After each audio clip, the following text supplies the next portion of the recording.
6:50, your top stories here for Wednesday. Breaking developments: a woman ticketed after she crashed through a building at Dewey Avenue around 3 this morning. Police tell us that when they got to the scene, the vehicle was empty, but found that 29-year-old suspect nearby. She's been issued tickets for leaving the scene of an accident and aggravated unlicensed operation, and she was not hurt. Now, as for the building, police say that its structural integrity will be checked by city engineers later in the morning. Also breaking, a man is expected to survive after being shot in the city. This happened on Campbell Street around 9:30 last night. The victim there is a 36-year-old in critical condition, but has been stabilized and expected to live.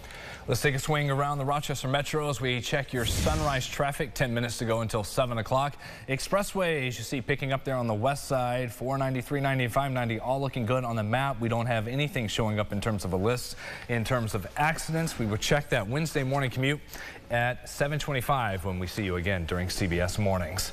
In other headlines, Rochester police are still looking for help, leads specifically, as they release new details as well on the man behind the New Year's Day crash in front of the Kodak Center.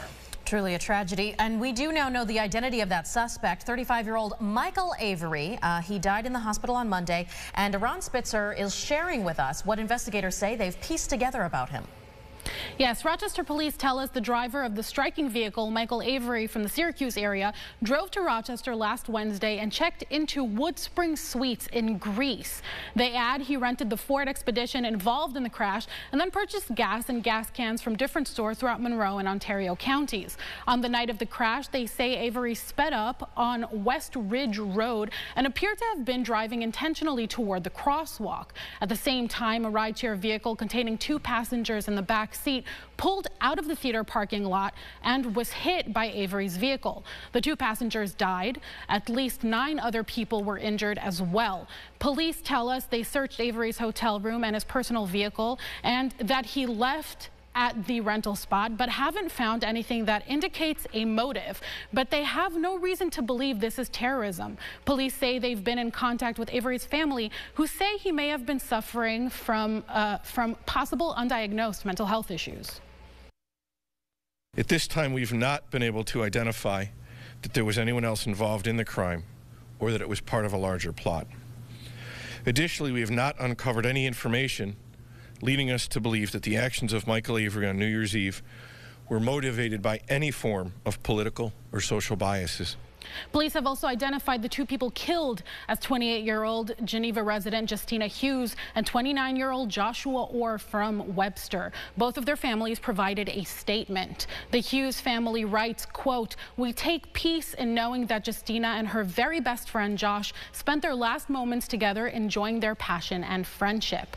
We also take comfort in knowing that many other lives were saved because they became, albeit unaware, a shield for others." And the Orr family says, "We are thankful for all of the first responders of fire, EMS, and law enforcement for doing everything they could to help our son and his dear friend."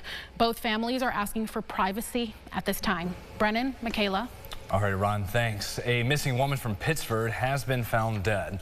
Investigators say 33-year-old Jennifer Hicks was found at the bottom of an embankment between Scioto and Portland. She was last seen at Ziggy's Bar on Railroad Street around 2:30 in the morning Monday here in the city.